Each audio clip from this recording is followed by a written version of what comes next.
Assalamualaikum warahmatullahi wabarakatuh. Perkenalkan, nama saya Gustiawan dari program studi Pendidikan Bahasa Inggris Fakultas Pendidikan Bahasa Universitas Muhammadiyah Yogyakarta.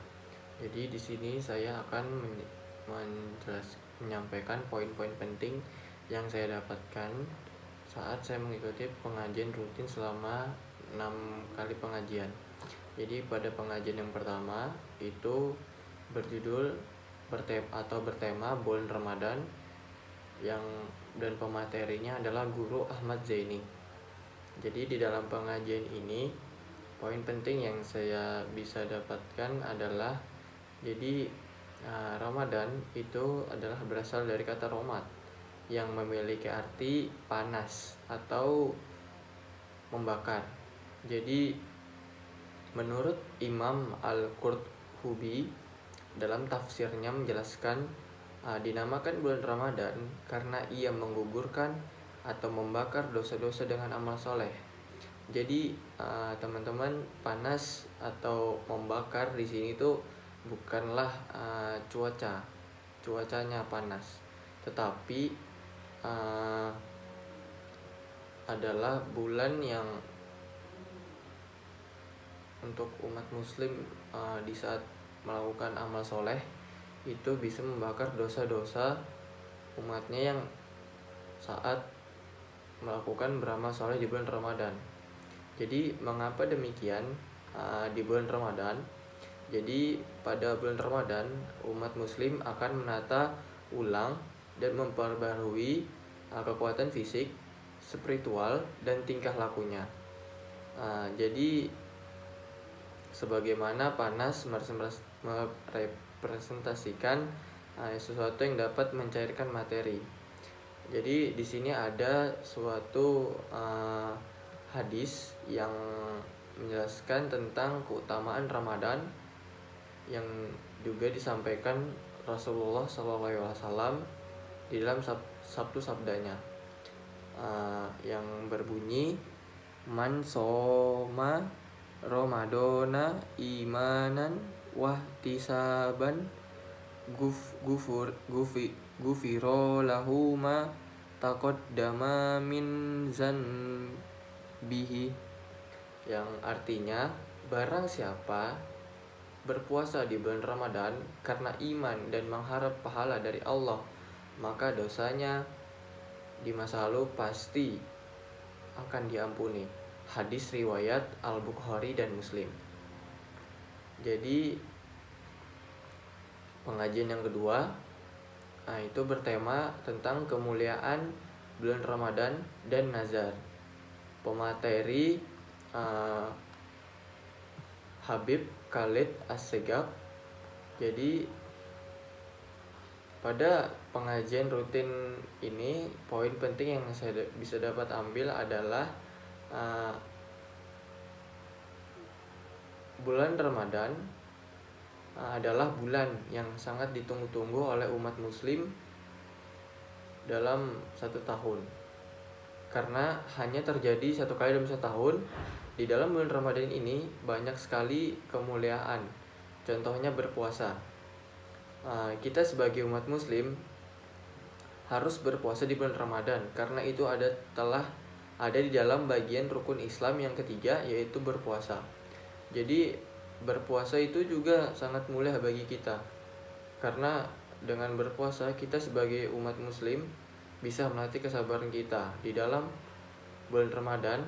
Hal-hal yang baik yang kita lakukan selama bulan Ramadan pastinya akan mendapatkan balasan yang berkali-kali lipat dari hal yang kita lakukan. Contohnya saat kita bersedekah.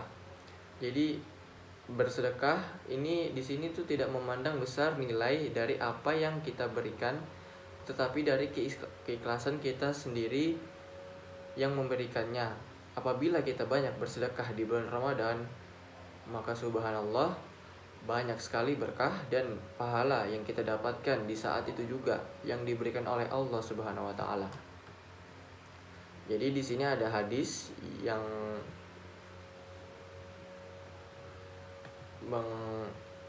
menjelaskan tentang bersedekah.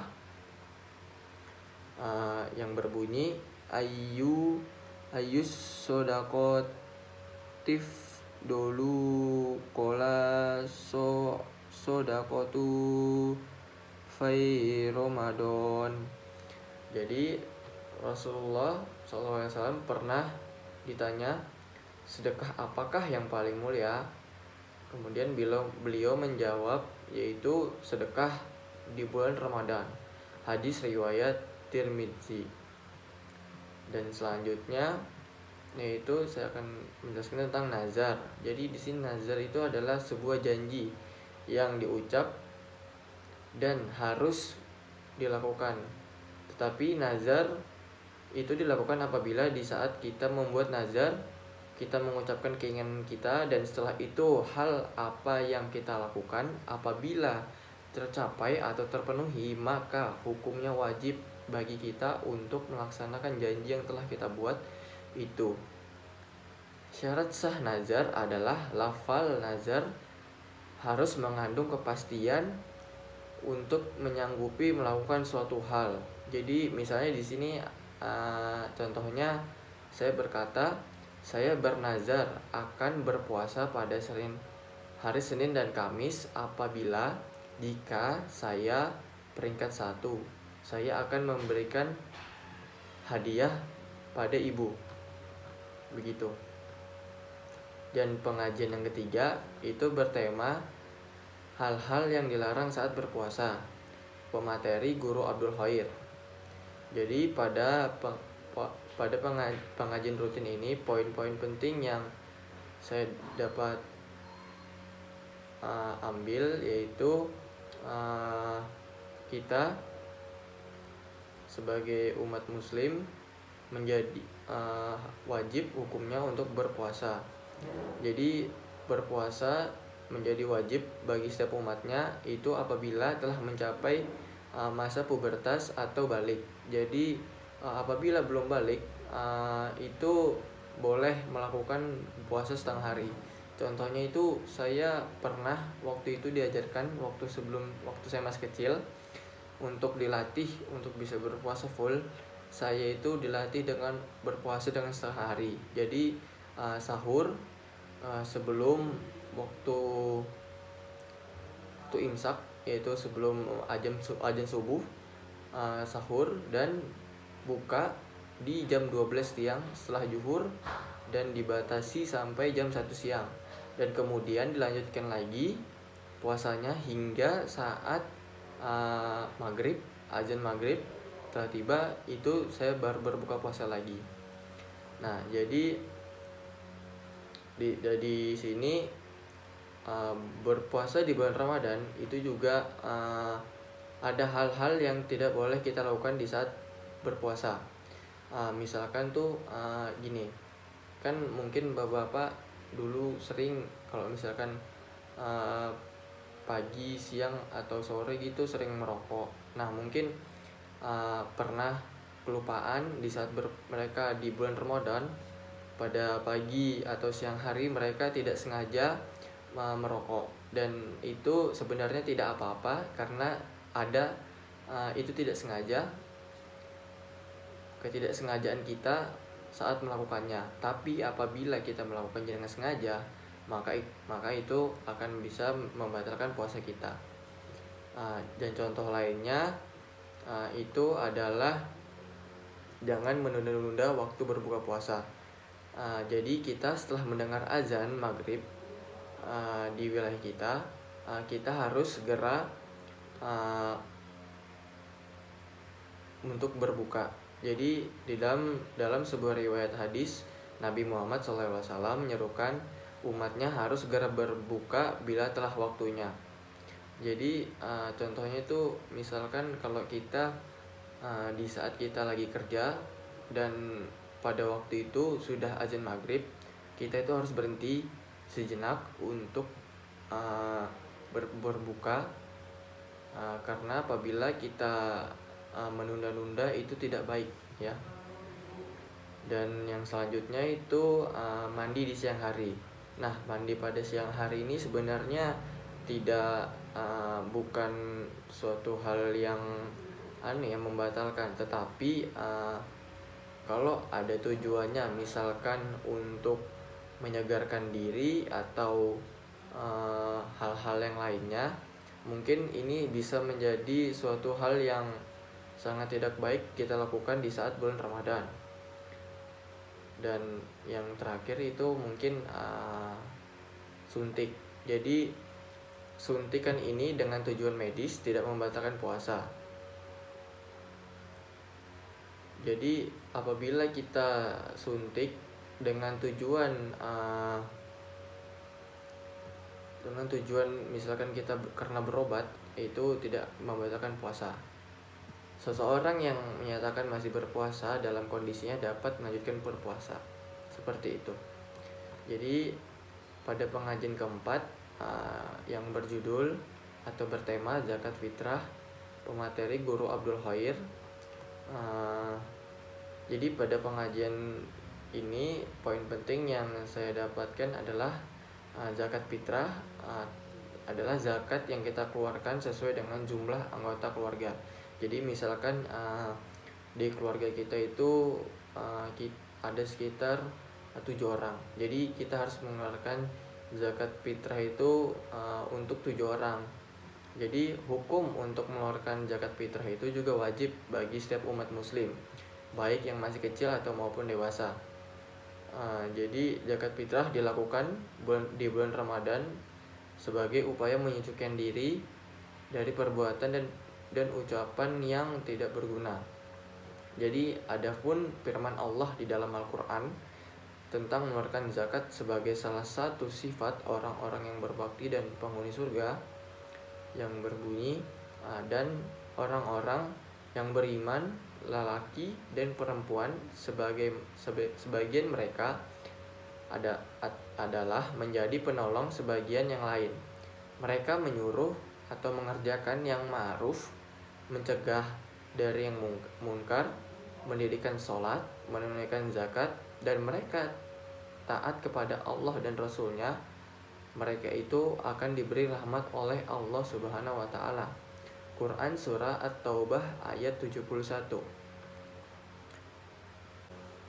Ada beberapa waktu yang diutamakan dalam membayar zakat fitrah, yaitu yang pertama waktu yang diperbolehkan yaitu di awal bulan Ramadan hingga hari penghabisan di bulan Ramadan. Yang kedua itu waktu wajib, yaitu dimulai saat matahari terbenam pada hari terakhir Ramadan.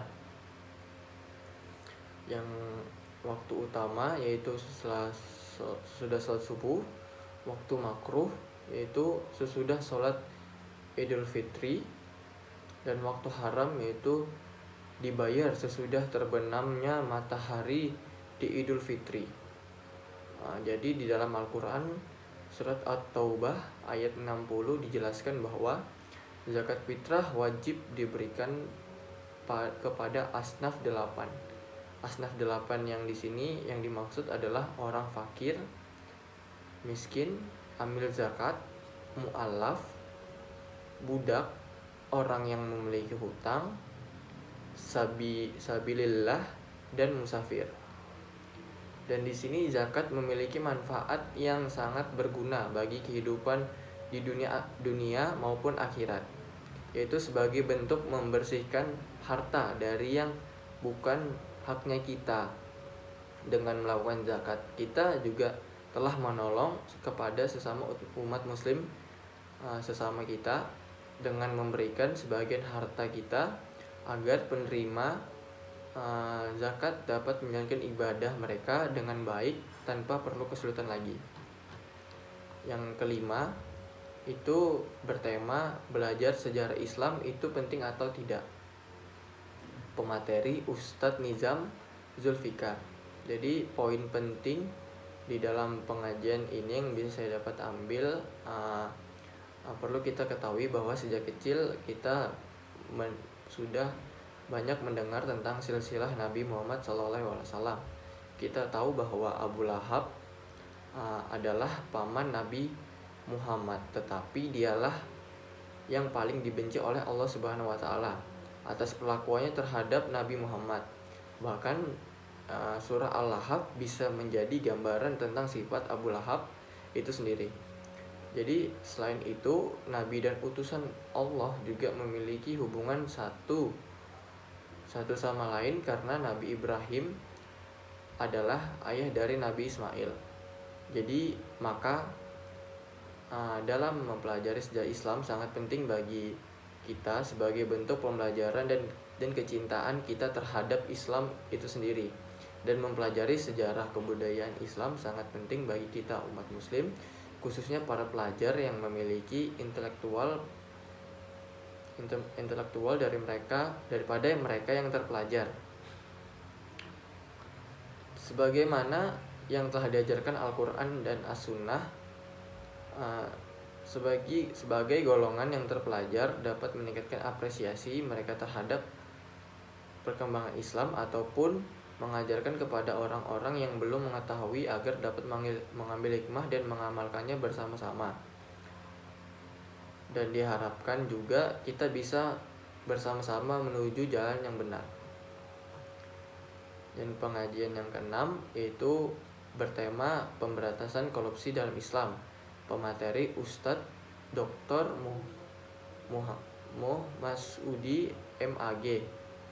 Jadi poin penting yang saya dapatkan di pengajian ini adalah korupsi didefinisikan sebagai penyalahgunaan kekuasaan oleh pegawai pemerintahan untuk kepentingan mereka secara pribadi.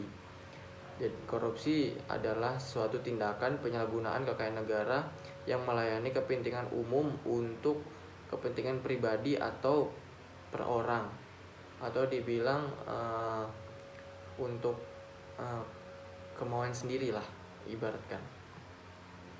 Jadi praktik contohnya tuh praktik korupsi tuh kita bisa lihat, contohnya kita ambil dari universitas ya, dari kampus.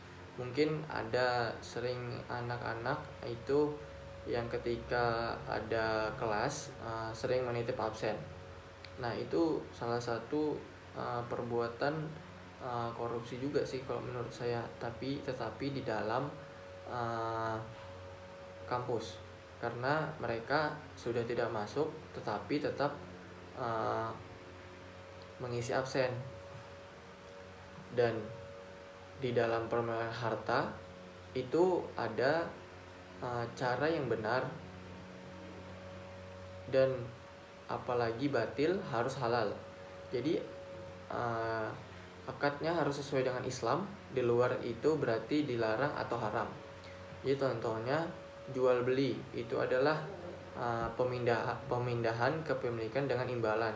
Jadi kita ibaratkan kita menjual rumah dengan harga ini misalkan beberapa juta. Nah yang uang itu adalah imbalan yang kita dapatkan. Jadi jual beli itu adalah suatu transaksi kita yang ketika kita melakukan jual beli itu kita melakukan pemindahan kepemilikan dan kita mendapatkan imbalannya. Yang baru kedua ada sewa. Ya, kalau sewa ini tidak bukan kayak pemindahan barang ya, tapi kayak ibaratkan tuh pemindahan kepemilikan manfaat dengan imbalan. Contohnya itu seperti kita menyewakan kamar ya, menyewakan kamar. Jadi kita tuh menyerahkan kamar itu dimanfaatkan untuk tinggal dengan imbalan seperti itu. Jadi mengapa korupsi di dalam Islam sangat dilarang dan haram? Uang korupsi sama dengan haram.